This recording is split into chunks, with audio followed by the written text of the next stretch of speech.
Hello everyone, this is me, Alyan Fiverrwala, with the beautiful guest, Mr. Allan, founder of Park Rasta, former adjunct professor of world religions, visiting scholar, YouTube content creator, and the creative force behind his website, Allan Bright's Culture and Share Enlightenment globally. So, hello, Mr. Allan, how are you? Hello, I am fine, thank you. How are you doing? Great, thank you so much for asking. So, first of all, I am very thankful to you to coming in my show and giving me your precious and valuable time for the interview. Thank Thank, you so much for coming. thank you very much for inviting me. Thank you so much. So, before moving on the question, can you please introduce yourself? Yes, I'm very happy to introduce myself. The most important thing, which I want to talk to you about today, is my contact with extraterrestrials. So I will focus on that. Otherwise, just briefly, I will say that I was a resident of Pakistan for the first 18 years of my life because my parents were working there. And later, I got a PhD in South Asian Studies from the University of California in Berkeley.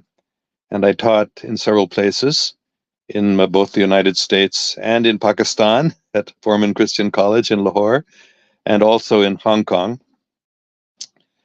But I will mainly want to introduce myself and talk about today my experience of being contacted by, I should say more accurately, extraterrestrial beings, especially one who I consider my spiritual mother because she was so kind and loving when I first met her. I actually felt she was my real mother. So that's my brief introduction. I live in the United States now in Northern California. Okay, great. Thank you so much for this introduction. Okay, sir. So, my first question in your screen, can you share with us your most memorable encounters or experience with extraterrestrials? Yes, I will talk about three of my most important and memorable encounters with extraterrestrials, all really with the same one, mainly.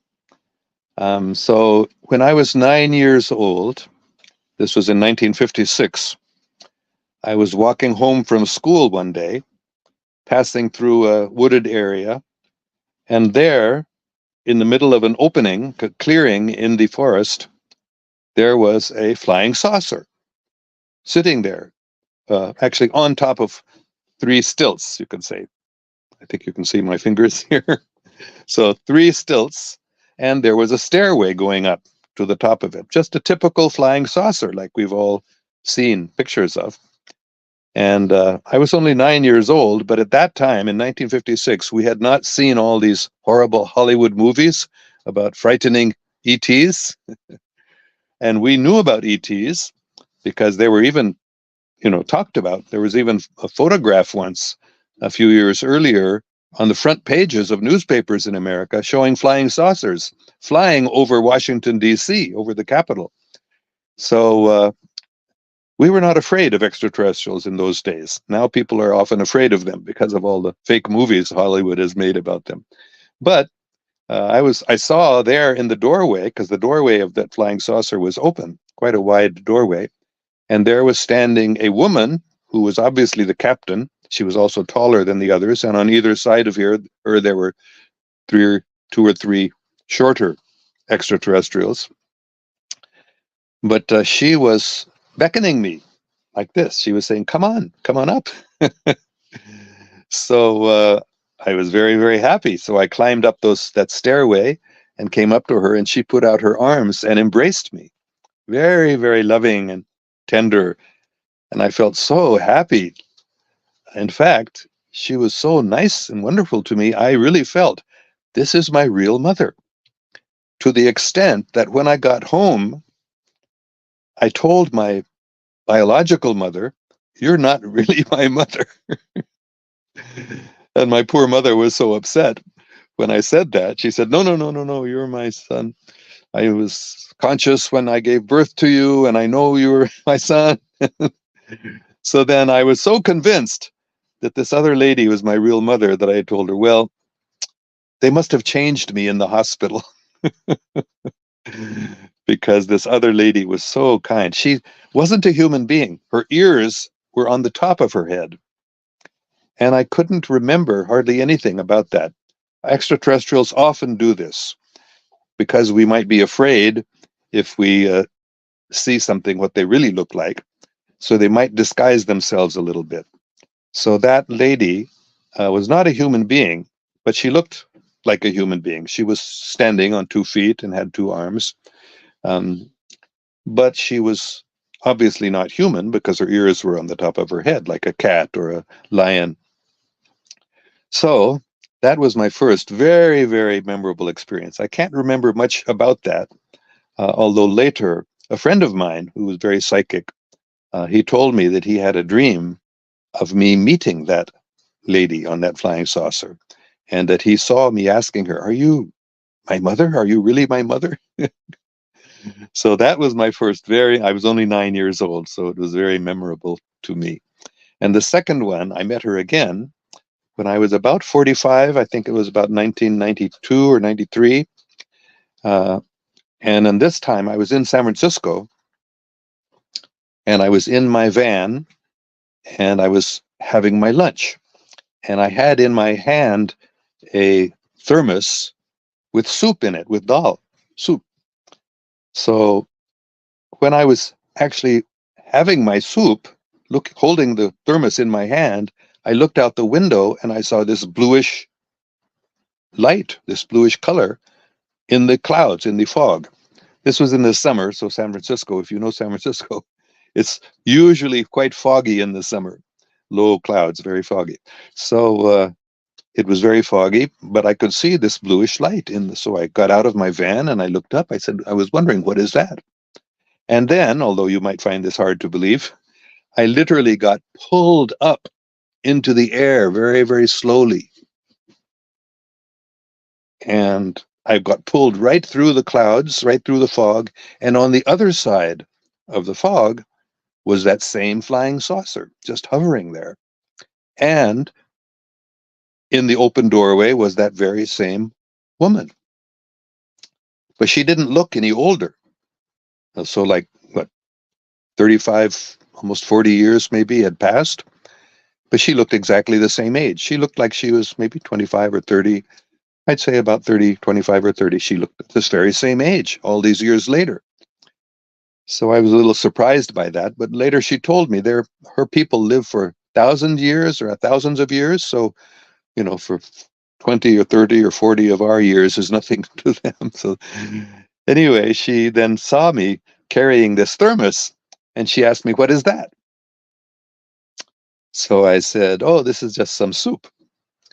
And she said, "Can I have some?" So I said, "Sure." So I took off the lid and I poured some of the dal some of the soup into the lid, and then I gave it to her, and she, drank it. She put it to her lips, and drank it. And she said, "Oh, this is very delicious." It was spiced dal with a little red pepper and some cumin and coriander. So it was very delicious dal. My wife had cooked it. So when she tasted it, she was very, very happy. Oh. And then she gave me the lid back, and I was shocked. I noticed on the lid there was some lipstick mark, and her lipstick mark was quite thick, wide, not didn't look really like a human woman's lipstick would look. Anyway, then I don't remember everything else that happened. I'm sure in both these occasions something else had happened that I don't still remember. But when I got home, of course, I gave the thermos to my wife too, and I completely forgot about the lipstick on it at that time. So it was in the evening then, and the next morning, my wife asked me, "Oh, I hope you enjoyed your lunch yesterday." and, and so then I realized, I suddenly understood. Oh yes, she saw the lipstick, and so she was asking me some question: who was I with? And with my lunch, what woman was I with? So I told her, I can't actually remember. exactly what had happened, where that lipstick came from, because actually at that point I could not remember it. I mean, I saw the lipstick, but I didn't know how it got there.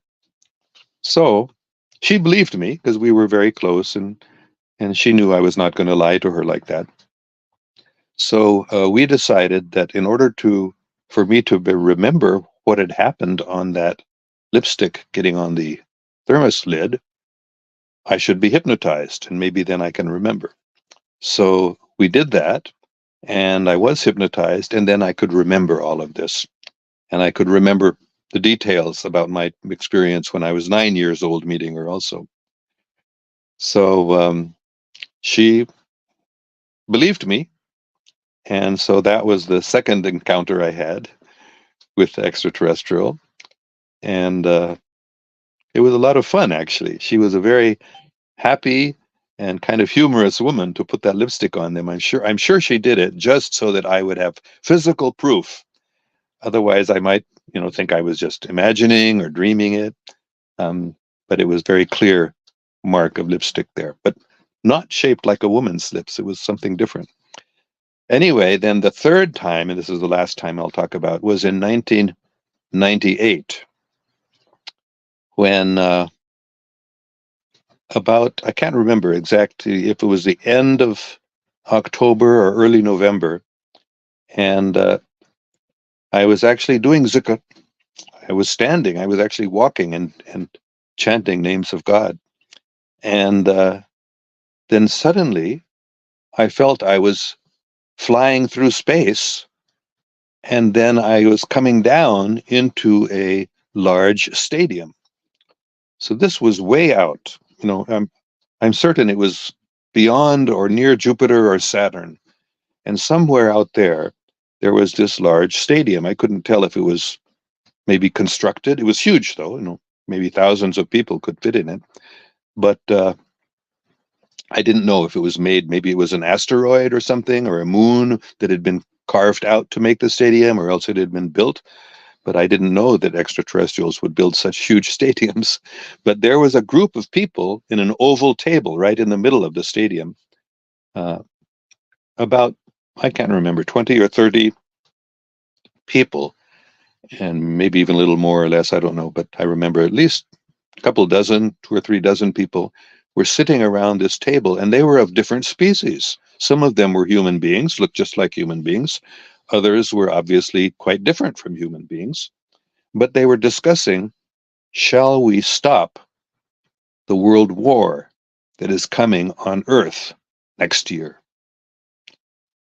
So evidently, they had stopped world war at least once or maybe several times. But I later learned that in 1984, there was supposed to have been a world war, and it almost broke out. But by the mercy of God, it was prevented. And now they were waiting for this world war to start in, I think, 1999, obviously, the next year. So it was a very interesting discussion. They were saying, some people were saying, we've stopped this war before, and therefore human beings have not wakened up. If there had been a war, they would have been shocked, and they would have turned their lives around, and things would be much better on Earth. But because we allowed that war to be stopped, therefore they're still sleeping. They're still in ignorance. They still don't know what's really going on, and they still are believing that science and technology and nuclear weapons and everything are very wonderful, and we are so powerful. If there had been a war, then they would have realized that was all wrong. But other people were saying, no, we should we can prevent it again. Let us prevent it again, and to just trust that they will wake up in at the proper time, and we will help them wake up, and we will let them know about the truth of what's really going on their planet, and we will let them know how dangerous these nuclear weapons are, and then finally they will stop using them, and we will stop them if they try to use it again. So it was very interesting because the people who were arguing in favor of allowing the war to happen started becoming more loud and more talking more forcefully. No, we must. And I saw that if there was going to be like a vote on it, that the people who were arguing in favor of allowing the war to happen would win debate or would win the vote. And then suddenly, the whole stadium became silent, completely silent, like a pin drop, as we say in English, a pin drop silence. You could hear a pin drop. It was totally silent all over there. And I was shocked. What's going on? Why is everyone silent now? And then I saw everyone was looking behind me. So I turned around and I looked, and there was this person floating, coming down in the sky, coming down into the stadium very slowly. And then he raised his hand and he said, "Mercy." Just one word, mercy. So it was very clear that this person was like an emissary from the higher power, and whatever he said is what they're going to have to do. So when he said mercy, everybody understood that means this war will be stopped. And whether they were going to stop it or not didn't matter. It was going to be stopped by higher powers than themselves. So that was very, very significant. In fact, I knew, because I had heard about this, that the war was going to begin between India and Pakistan in about June or July of 1999. So I decided that I will go there with my children. I had 3 young children at that time. And certainly, if somebody is thinking we'll allow this show to happen, they will never allow it to happen with my beautiful 3 children and me being there. That's how strange I am. I was thinking like that. But anyway, I was convinced the war is not going to happen. So I was there in Pakistan with my family and my wife and 3 children at that time in 1999. And of course, the war almost happened. You know, the Kargil war happened then, and it was very, very close to a nuclear war between Pakistan and India. Everyone who was alive then and remembers that know it was very, very fearful. And many people later said this was the closest the world ever came to nuclear war, because both Pakistan and India had nuclear weapons at that time, even if it wasn't announced. So those are my 3 very significant encounters with extraterrestrials.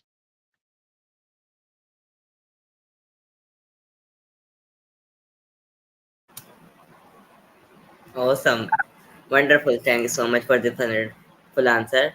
Okay, so what advice would you give to individual who may interested in exploring the possibility of contact with extraterrestrial beings? Well, I would say pray and meditate. Uh, and if you really want to meet extraterrestrials, they usually come first in dreams, because it might be too scary if you suddenly see somebody in front of you.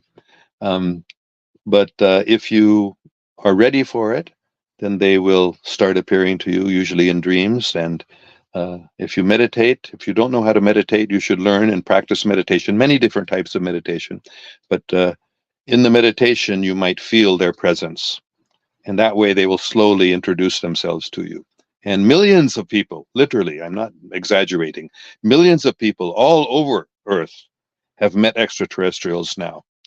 And more are meeting them, because they're really coming now more and more. Because now is the time for us to get ready and meet extraterrestrials and become a real uh, united planet. Because until the whole planet is united, we can't really join with extraterrestrials. They want the planet to be united. And so as we meet them and they encourage us to become loving and kind, and that's really their message: become very kind and loving to each other, become united. Don't think that people of other nations or other religions are your enemies. We're all one race, one human race. And even people from other planets are related to us. Many of them are really human beings just like us, but they live on other planets.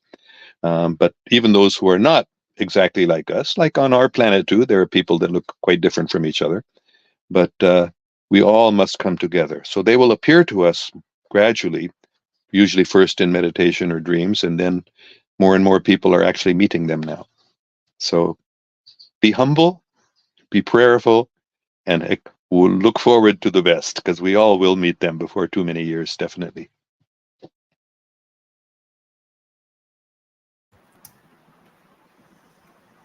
Thank you so much for this answer. So, how do you think your experience with extraterrestrials relate to the broader conversation about the extent of life beyond Earth?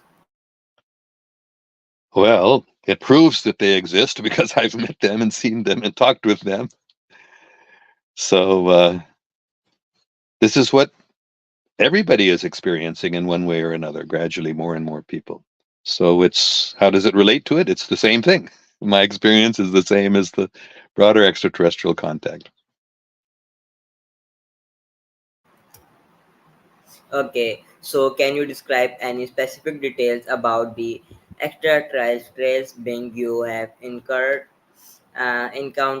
such as their appearance, technology, or behavior?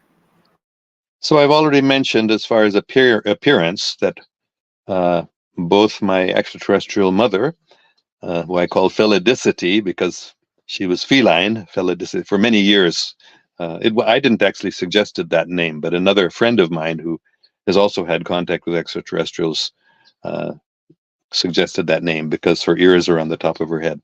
So Felicity um, was one of the people I met, and she looks like a feline, except she stands upright on hind legs and has arms.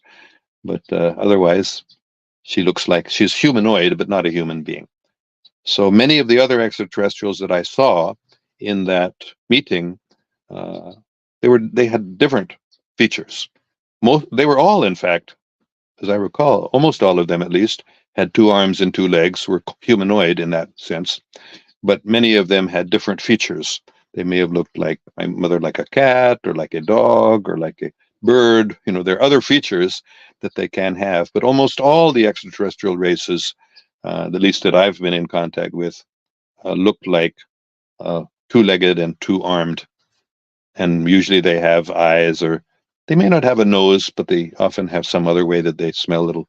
Sometimes they don't have ears at all, either on the top of their head or but little holes. But otherwise, they look humanoid, almost all of them. And their technology, well, of course, they can fly in these machines that we also have. Human beings have also uh, back engineered. You know, many extraterrestrial craft have been recovered, especially by the American military, but other countries also, and they've back engineered them. So now we have flying saucers also. Human beings have flying saucers, which are work by anti-gravity technology, not with fuel.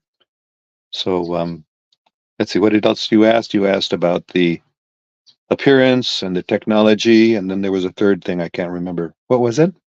What was your question again? Sure. So my question is, can you describe any specific details Okay, about okay, extraterrestrials? behavior. Okay. So their behavior was, well, very much like human beings. In fact, I didn't mention it, but in that group of people who were having that debate in that stadium, the ones who were arguing to allow the war to happen, some of them were quite upset. Their behavior was like human beings. Those ones were upset. They weren't happy, even though they knew this person who had come and told them that the war will be stopped. They were not happy with it, so they were kind of that was very interesting to me because I used to think that extraterrestrials, you know, like having a meeting like this, they would be beyond that sort of emotions. But some of them definitely were just like human beings. They were upset that they were not allowed to make this decision, that somebody else had made the decision for them. So they're very much like human beings in many ways. Of course, there are different types of extraterrestrials. Some of them are very ferocious and strong and powerful and dangerous, even. But most of them are very good and kind and loving, even. And that's my experience, anyway. Okay, thank you so much, sir, for this wonderful answer. So I am again very thankful to you to giving me your precious and valuable time for the interview. I hope everybody learned also something new with your talk. So again, thank you so much, sir, for your valuable time for the interview. Thank you so much, sir. So let me just say one last thing then to all of you who are Yeah. hearing this. Don't be afraid of extraterrestrials. Many, many Hollywood movies and even many, many fake aliens, in other words, human beings who have flying saucers, they sometimes disguise themselves as aliens and make us think that they are from other planets. but actually they're human beings and they are doing scary things, like animal abductions and mutilations. You may have heard of that. So don't believe that they are really extraterrestrials when most of the time those negative ones, those nasty ones, are human beings who are pretending to be extraterrestrials to get what they want. Probably the most important and famous of all those encounters was when, what was his name? Pierre Quilliar, I don't remember his name right now, the Secretary General of the United Nations, was planning with some other people to reveal to the world the presence of all these extraterrestrials. And somebody, not extraterrestrials, but some human beings, for whatever reason, did not want that. Mostly it's like oil corporations who are making trillions of dollars, and this extraterrestrial technology will not depend on oil. So they will lose all their business, trillions of dollars. So they don't want it. We know that group of people, and other people, human beings, don't want us to know about extraterrestrials. So they actually abducted the Secretary General of the United Nations and threatened him and his family that if you reveal this, these very bad things will happen. So that's very, very important point. I want to stress this because extraterrestrials are mostly very good. There are some bad ones, but they're not significant. They're not so powerful. There are much more powerful and greater extraterrestrials than the evil ones. The highest, most powerful, as we call them, angels sometimes, very high level extraterrestrials who are very good and they're more powerful. So we don't really have to worry about extraterrestrials. What we have to worry about is the evil, evil human beings who are trying to make a fake alien invasion even. This has already been planned and they're planning to do it, but they may not be able to. But they're planning to make it seem, because they have holographic technologies, and they can make it seem like an extraterrestrial craft is descending and is bombing our cities. They can even make it look like Hazrat Muhammad sallallahu alaihi wasallam or Jesus Christ or Buddha are coming down from the sky, and people may believe them, and then they'll give some message which will fool people. So this is a plan of these evil, evil forces on Earth, but it's not going to succeed because people on the Earth are waking up. Fortunately, people are just like you are learning now. Don't believe it if something like that happens. Make sure that if some alien invasion happens, it's not real. It's not real. The extraterrestrials are not going to attack our planet. They have been stopped. Even any evil ones that wanted to do that, they cannot do it because the more powerful, good extraterrestrials have stopped them. So if there is that sort of event, it will be human beings with flying saucers, with holographic technologies who are trying to fool us. And if enough of us learn about this, then they will never be able to do it. But if we're ignorant and they think they can get away with it, they may try it. So that's the most important thing I wanted to say in this interview. So thank you for giving me that extra minute to do that. Thank you so much, sir, for this wonderful advice. Thank you so much. Okay.